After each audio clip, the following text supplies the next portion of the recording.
Hello everyone. Next week we're having some family time together, and after that the gift of my sabbatical will soon be drawing to a close. So I've been trying to squeeze in one or two more books in before the tyranny of the urgent enters my life again.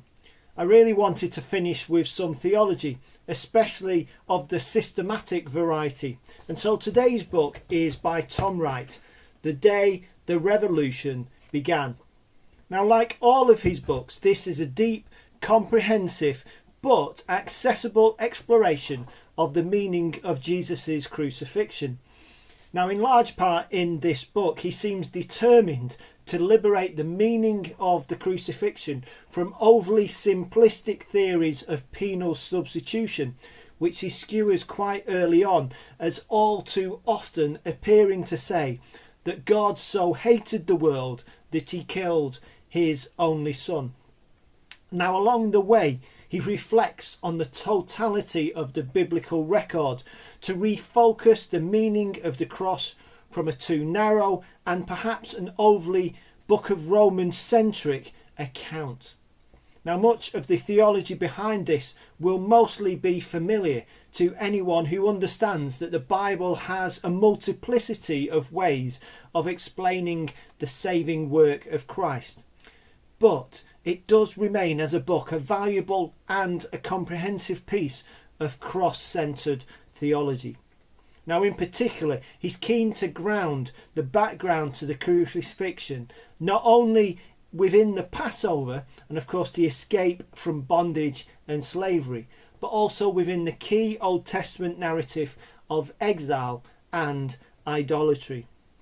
Now, if you're familiar with his earlier book, Surprised by Hope, he also stresses that behind any understanding of the cross must stand the new heavens and the new earth, and our need to follow Jesus so that God's kingdom will come on earth as in heaven. Now, he writes in the book, we have Platonized our eschatology, substituting souls going to heaven for the promised new creation. We have moralized our anthropology, substituting a qualifying examination of moral performance for the biblical notion of human vocation, with the result that we have paganized our soteriology, God killing Jesus to satisfy his wrath. Now, as you can tell, in this book, he's not holding back whatsoever.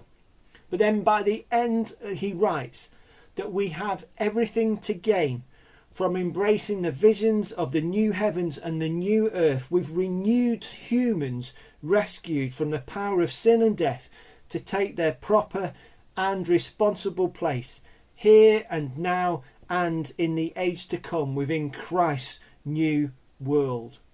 And in particular, here he reminds us that as image bearers, we should expect that none of this will be easy.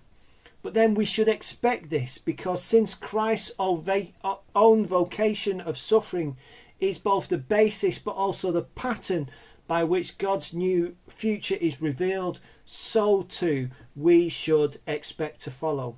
Now, although we don't always like to think in terms of our own suffering as disciples, I at least hope that our own Methodist Covenant service is one way we are reminded of this crucial aspect of our faith.